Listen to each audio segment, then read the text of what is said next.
Magandang umaga po. Si Bishop Chito Tagli po ito mula sa Diocese ng Imus, Cavite.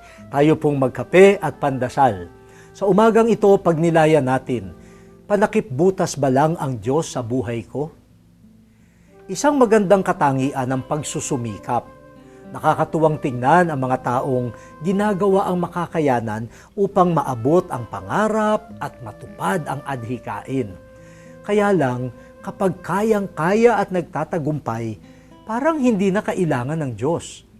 Bakit pa raw aalalahanin ng Diyos kung magagawa ko naman ang lahat sa sariling sikap? Tinatawagan lamang ang Diyos kapag kapos na ang lakas at kakayanan. Panakip butas ang turing sa Diyos. Subalit sa tunay na buhay, lagi natin siyang kailangan. Kahit sa mga oras na parang kaya nating magsarili, hindi po natin makakayanan kung wala ang kanyang paggabay. Huwag ho tayong magyayabang. Munti man o malaki, lahat ay magagawa lamang natin kung aasa tayo sa Kanya. Manalangin po tayo. Palakasin mo po, O Diyos, ang aming pananalig sa iyo. Huwag nawa kaming mahumaling sa sariling lakas.